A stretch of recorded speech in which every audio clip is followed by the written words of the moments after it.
Hello student, good morning. जैसा कि मैंने आप लोग को अपने पिछले क्लास में एडमिशन ऑफ पार्टनरशिप के बारे में बताया था कि एडमिशन ऑफ पार्टनर क्या होता है और ऐसे कौन कौन से सिचुएशन है जिसके कारण से हम एक पार्टनरशिप फॉर्म में एक नए पार्टनर को एडमिट करते हैं। और हमने ये भी बताया था कि एक पार्टनरशिप फॉर्म में जब एक पार्टनर एडमिट होता है तो उसमें कौन कौन से अकाउंटिंग एडजस्टमेंट करने पड़ते हैं, जिसमें पहला था हमारा share of profit sharing ratio. यानी उस केस में जब नया पार्टनर आता है तो क्या शेयर उसको दिया जाएगा या उसका क्या शेयर होगा, तो उस केस में हम लोग कहते हैं कि calculation of new profit sharing ratio. उसमें हमने बताया था आप लोग को कि 3-4 केसेस हो सकते हैं, यानी पुराने पार्टनर का शेयर दिया हो, नए पार्टनर का प्रॉफिट में शेयर दिया हो, नए पार्टनर के आने पर पुराने पार्टनर उसको अपने हिस्से में से कुछ अमाउंट सेक्रीफाइस करते हैं, उसको देते हैं, या नया पार्टनर पुराने पार्टनर से अपना हिस्सा परचेज करता है। उसमें बहुत सारे सिचुएशन थे। तो आज हम लोग डिस्कस करते हैं अपने सेकेंड टॉपिक पर। मैंने आप लोग को अपने पिछले क्लास में फर्स्ट केस के बारे में बता दिया था कि when share of old partners is given and profit sharing of new partner is given, यानी जब नया पार्टनर आ रहा है उसका हिस्सा दिया गया होता है कि उसको कितने शेयर के लिए फर्म में पार्टनर बनाया जा रहा है। इस केस में हमने बताया था कि पुराने पार्टनर का जो प्रॉफिट का हिस्सा होता है उसमें कोई भी चेंजिंग नहीं होती। There is no changing of the share of profit of the old partners. It's mean पहले अगर से उनको 2/3 3/4 मिलता था, अब भी मिलेगा। डिफरेंस ये हो जाएगा कि उन पार्टनर को पहले पूरे फर्म के प्रॉफिट में से उनको 2/3 या 3/4 मिलता था, and now after the given the new partner C, जो भी अमाउंट आपका बचेगा आफ्टर गिवन सी, जो remaining amount of profit is to be distributed between A and B in their old profit sharing ratio. ठीक, तो आज हम लोग डिस्कस करते हैं अपने सेकेंड केस पर। सेकेंड केस है हमारा कि calculation of profit sharing ratio. दूसरा केस है उसमें कि old partner sacrifice his share.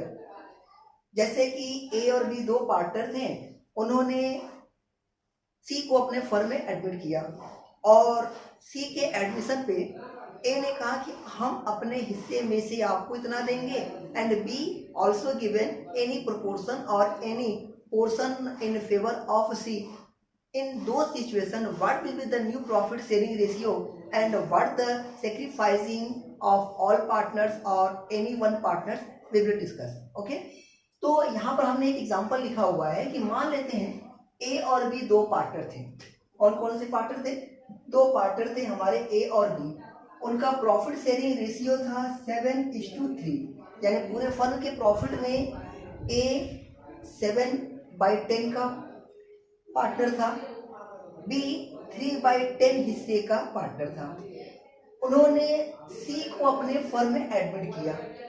सी क्या है, यहाँ पर कोई प्रॉफिट शेयरिंग नहीं दिया है कि सी को कितना दिया जाएगा या सी को कितना प्रॉफिट का शेयर मिलेगा, लेकिन यहाँ पर दिया है कि at the time of admission of C A given 2/3 of his share, यानी सी के एडमिशन पर इसमें यह दिया गया है कि जिस समय सी का एडमिशन होगा, at the time of admission of C A given 2/3 while B given 1/3 of his share. हमने आपको अपने पिछले क्लास में ऑफ और फ्रॉम का केस बताया था। इट्स मीन्स अगर से ऑफ दिया गया हो तो सबसे पहले पुराने पार्टनर के प्रॉफिट के शेयर जो दिए गए हैं उसमें से हम लोग क्या करेंगे, मल्टीप्लाई करेंगे। और अगर से फ्रॉम दिया हुआ हो क्वेश्चन में तो डायरेक्टली क्या करेंगे, पुराने पार्टनर का जो प्रॉफिट का शेयर था उसमें से क्या कर देंगे, हम लोग माइनस कर देंगे। ठीक है, ये केस आप याद रखिएगा। ऑफ के केस में ओल्ड पार्टनर के प्रॉफिट में पहले मल्टीप्लाई करेंगे, आफ्टर द मल्टीप्लिकेशन जो अमाउंट आएगी उसको हम लोग पुराने पार्टनर के प्रॉफिट में से क्या करेंगे, माइनस करेंगे। इसके बाद हमने यहाँ पर लिखा हुआ है कि ए देता है 2/3, बी देता है 1/3 इन फेवर ऑफ सी। तो यहाँ पर देखिए इस केस में हमने लिखा हुआ है कि पहले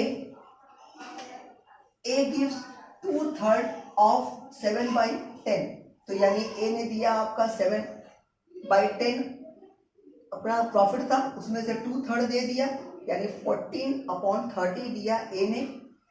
after the given 2/3 of his share, the remaining amount of A share of profit is equal to 7/30। ठीक, यहाँ देख लीजिए 7/10 माइनस 14/30, इसको कैलकुलेट करेंगे तो हमारा आएगा 7/30, यानी सी को देने के बाद ए का अब पोर्शन हो गया प्रॉफिट में 7/30। बी अपने हिस्से का कितना दिया, 1/3। देखिए ए कितना देता है अपने शेयर का, 2/3 देता है 7/10 का, तो 2/3 ऑफ 7/10 इज इक्वल टू हो गया 14/30। सी को देने के बाद 14/30 सी को देने के बाद क्या हिस्सा बचा, इसका बचा 7/30। बी देता है in favour of C 1/3 of his share, तो 1/3 ऑफ 3/10 इज इक्वल टू हुआ आपका 3/30। अब यहाँ पर बी का कितना हिस्सा बचा, इसको कैलकुलेट हमने कर दिया, तो बी का हिस्सा हुआ 6/30। इतना समझ में आया, यहां तक क्लियर है। देखिए फिर से सुन लीजिए, ए और बी दो पार्टनर थे, उन्होंने सी को एडमिट किया। At the time of admission of C, A given 2/3 of his share while B given 1/3 of his share in favor of C। तो इस केस में पहले उन लोगों ने कितना कितना दिया। After the given in favour of C, what the remaining amount of profit is to be remain of old partners, इसको निकाला गया। तो अब A का हिस्सा हमारा बच गया 7/30, B का हो गया 6/30। अब C जो कि एक नए पार्टनर थे, उनका शेयर क्या हुआ, सी को मिल रहा है 14/30 ए से और 3/30 बी से, तो सी का हिस्सा जो होगा वो इन दोनों लोगों का टोटल करने पर जो हिस्सा आया वह हमारा होगा सी का शेयर।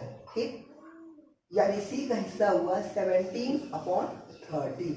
अब हम न्यू प्रॉफिट शेयरिंग रेशियो निकालेंगे, जो कि होगा 7:6:17, यानी ये हमारा होगा न्यू प्रॉफिट शेयरिंग रेशियो। अब जैसा कि मैंने आप लोग अपने पिछले क्लास में बताया था कि when profit of old partners given as any ratio और एनी प्रोपोर्शन और any percentage and share of profit of new partner is given, in this case there were no need to calculation of sacrificing ratio. In this situation, the old profit sharing ratio is equal to sacrificing ratio, यानी जो old ratio होता है वही आपका sacrificing होता है। तो उस केस में आपको एसआर निकालने की जरूरत नहीं होती, लेकिन इस केस में हमें सेक्रीफाइसिंग रेशियो निकालना होगा। अब देखिए हमारा न्यू रेशियो हो गया 7:6:7।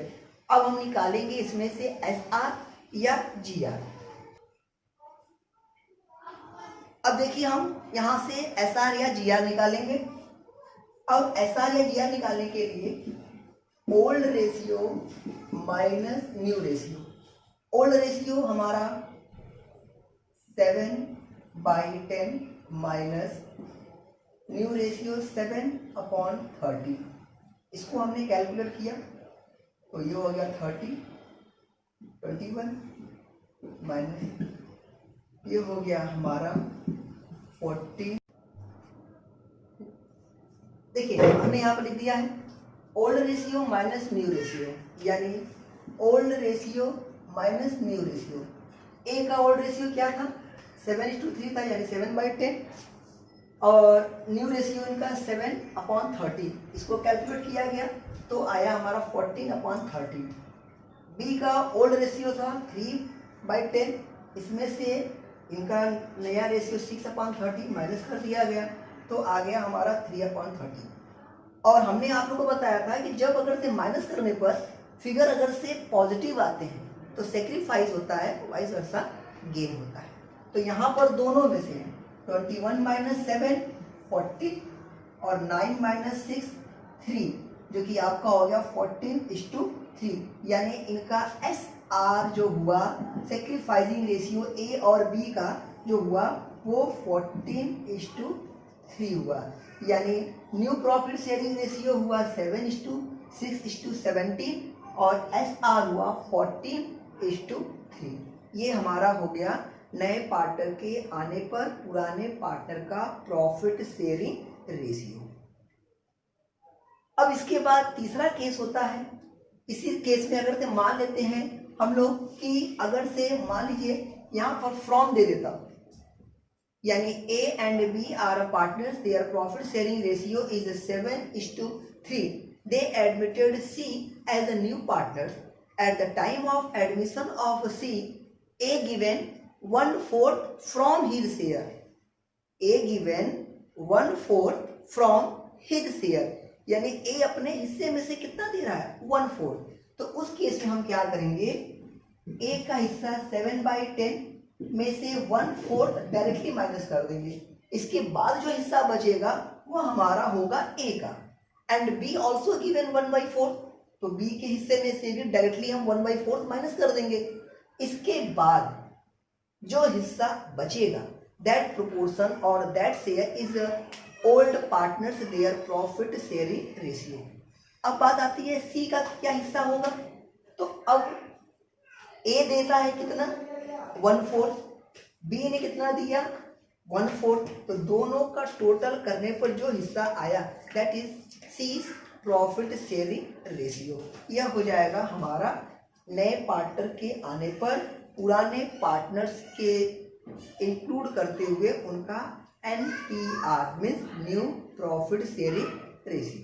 ठीक है, इसके बाद जो हमारा अगला एडजस्टमेंट होता है at the time of admission of new partners, वो होता है valuation of goodwill and their accounting treatment.